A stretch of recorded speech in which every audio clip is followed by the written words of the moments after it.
Friends, இப்போ நம்ம நிறைய பேர்ட்ட பேசிக்கிட்டு இருக்கையில் எனக்கு நிம்மதி இல்லை, வீட்டுக்கு போனால் நிம்மதி இல்லை, வேலை செய்கிற இடத்துக்கு போனால் எனக்கு நிம்மதி இல்லை. ஆக மொத்தத்தில் அவங்களிருந்து வரக்கூடிய வார்த்தைகள் எல்லாம் எனக்கு நிம்மதி இல்லை நிம்மதி இல்லை நிம்மதி இல்லைன்னு சொல்கிறாங்க. இந்த நிம்மதி எங்கே கிடைக்குது? ஒரு ஜவுளிகளில் போய் வாங்கலாமா, இல்லை சூப்பர் மார்க்கெட்டில் போய் வாங்கலாமா, இல்லை ஒரு ஹாஸ்பிட்டல் போனால் கிடைக்குமா, இல்லை ஒரு பெரிய மாலுக்கு போனால் கிடைக்குமா? இது எங்கே கிடைக்கும் இந்த நிம்மதி?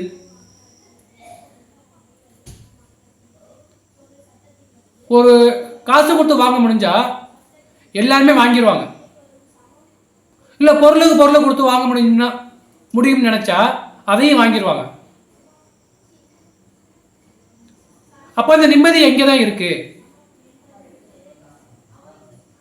இது எப்படி கிடைக்கும்? அப்ப நிம்மதி எல்லாருக்கும் கிடைக்குமா அப்படின்னு பார்த்தோம்னா கண்டிப்பா எல்லாருக்கும் கிடைக்கும். எதனால நிம்மதி கிடைக்க மாட்டேங்குது? இப்போ நம்ம ரெண்டு பேர்ட்ட பேசுறோம்னாலும் ரெண்டு பேருமே சொல்லக்கூடிய வார்த்தை எனக்கு எங்கேயுமே நிம்மதி இல்லை அப்படிங்கிற ஒரு பதில் தான் கிடைக்கும். அப்ப இதுக்கு நம்ம என்ன பண்ணணும்? அப்ப நிம்மதி நமக்கு வேணும்னா நம்ம என்னெல்லாம் பண்ணணும், என்னெல்லாம் செய்யணும், நம்ம எப்படி நடந்துக்கணும் அப்படிங்கிறத பற்றி தான் இன்னைக்கு இந்த வீடியோ. அதுக்கு முன்னாடி நம்ம சேனலை இதுவரைக்கும் சப்ஸ்கிரைப் பண்ணாமல் இருந்தீங்கன்னா மறந்துடாமல் சப்ஸ்கிரைப் பண்ணிடுங்க. இப்போ குறிப்பாக சொல்லணும் அப்படின்னா ஒரு 3 விஷயம் எடுத்துக்கலாம். நமக்கு நிம்மதி வேணும்னா முக்கியமாக ஒரு 3 விஷயம் இருக்கு. அதாவது நிகழ்காலத்தை விட்டுட்டு காலையில் இப்படி இருந்தேன், நேற்று இப்படி இருந்தேன், நேற்றுக்கு முன்தினம் இப்படி இருந்தேன், போன வாரம் இப்படி இருந்தேன், போன கிழமை இப்படி இருந்தேன், போன மாதம் இப்படி இருந்தேன், இல்லை போன வருஷம் நான் இப்படியெல்லாம் இருந்தேன், இப்படியெல்லாம் என்கிட்ட படம் இருந்துச்சு, இப்படியெல்லாம் நல்லா என்ஜாய் பண்ணேன், நல்லா ஜாலியாக இருந்துச்சு. இது எல்லாத்துக்கும் மேலே 5 வருஷத்துக்கு முன்னாடியெல்லாம் நான் இப்படியெல்லாம் இருந்தேன், அங்கே வேலை பார்த்தேன், அங்கே வேலை பார்த்தேன், அப்படி இருந்தேன், இப்படி இருந்தேன், 100 பேருக்கு கவனிச்சேன், அப்படி இறந்த காலத்தை பற்றியே பேசிக்கிட்டு இருக்கிறது. இதில் என்ன ஒரு படி மேலே போனால் எங்கள் அப்பாலாம் அப்படி இருந்தாங்க, எங்கள் ஐயாலாம் அப்படி இருந்தாங்க அப்படின்னு அவங்கள பற்றியே நம்ம பெருமையாக பேசிக்கிட்டு இருப்போம். அப்படி பெருமையாக பேசுறதுனால நிகழ்காலத்தில் என்ன நடக்குதுன்னே தெரியாமல் போயிடுவோம். எப்படி? இறந்த காலத்தை பற்றி பேசி பேசி நிகழ்காலத்தில் கிடைக்கக்கூடிய அன்பான பொன்னான நேரங்கள் எல்லாமே வீணடிச்சுக்கிட்டு இருக்கோம்.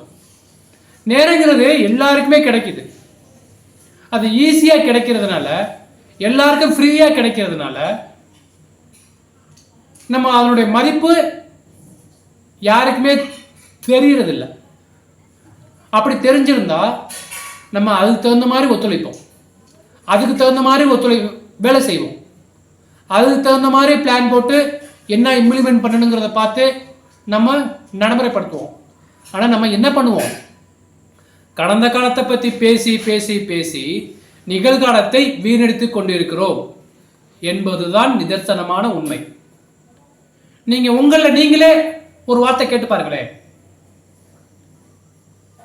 இப்போ இந்த நிமிஷம் நம்ம என்ன பண்ணணும், இந்த நிமிஷம் என்ன எஃபர்ட் போடணும் அப்படிங்கிறத நினச்சோம்னா ஃபியூச்சர் நமக்கு அருமையாக போகும்.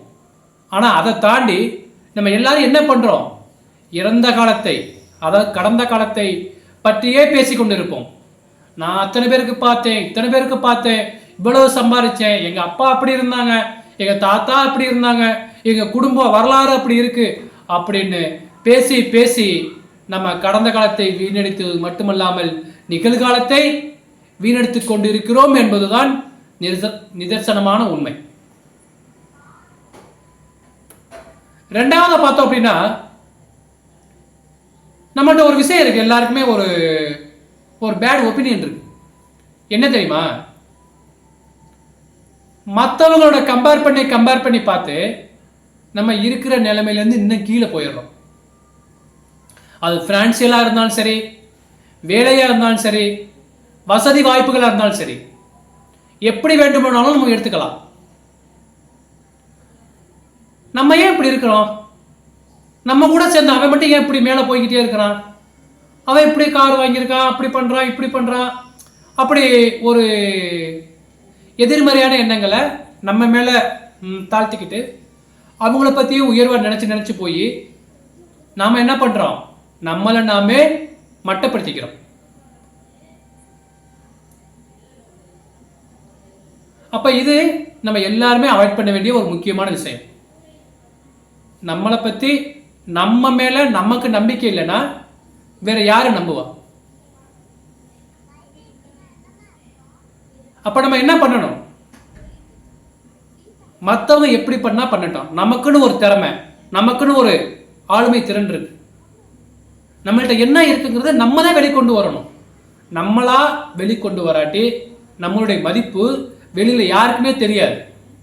ஆனா நம்ம மற்றவங்கள பத்தி பேசி பேசி பேசி அவன் இப்படி இருக்கான், அவன் இப்படி இருக்கான், அவன் கார் வாங்கியிருக்கான், அவன் பைக்கு வாங்கியிருக்கான், அவன் வீடு கட்டியிருக்கான், இப்படி நம்ம மற்றவங்கள பற்றியே பேசி பேசி நம்மளோட திறமைகளை நம்ம வெளிக்கொண்டு வராம அப்படியே முடங்கி போயிடுறோம். மூணாவது விஷயம் என்னன்னா, மற்றவங்களை திருப்திப்படுத்த நினைச்சு நம்ம ரொம்ப அகலக்கால் வச்சிடறோம். எந்த ஒரு வேலையாக இருந்தாலும் சரி, எந்த ஒரு நிகழ்வாக இருந்தாலும் சரி, அவங்கள திருப்திப்படுத்தணும், அவங்கள திருப்திப்படுத்தணும், அவங்கள திருப்திப்படுத்தணும். இப்படி மற்றவங்களுக்காகவே நம்ம திருப்திப்படுத்த நினைச்சு நம்மளுடைய இயல்பான வேலையை சுத்தமாக மறந்துடுறோம்.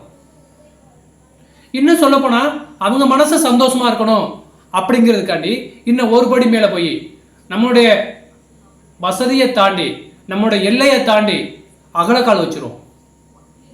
ஏதாவது ஒரு பிரசன்டேஷனாக பண்ணுவோம், அது கண்டிப்பாக தப்பாக போகும். அதாவது அடுத்த 6 மாதம் 1 வருஷத்துக்கு நம்மளுடைய அந்த ஃபியூச்சர் பிளான் அப்படியே முடங்கி போயிடும்.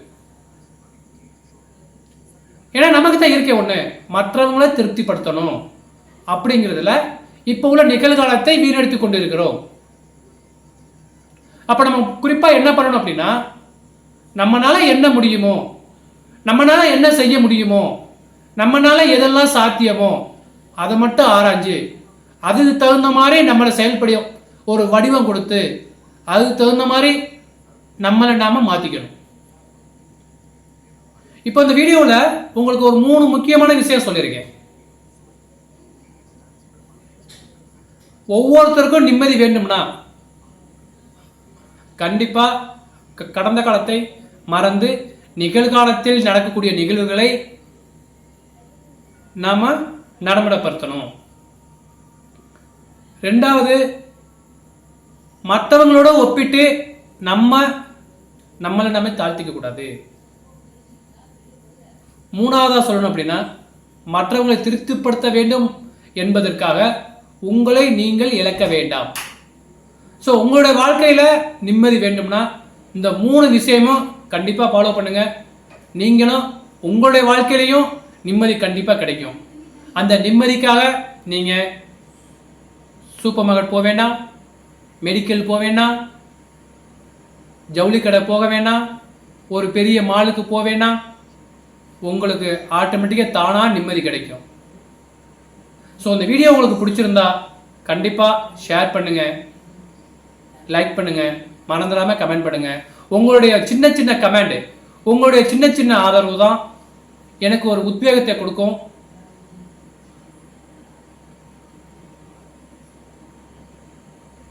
நீங்கள் கொடுக்கக்கூடிய ஒவ்வொரு லைக்கும் ஒரு கமெண்டும் என்னுடைய வளர்ச்சிக்கு ஒரு முக்கிய பங்காக இருக்குங்கிறது உங்கள்கிட்ட தெரிவிச்சுக்கிறேன். நன்றி.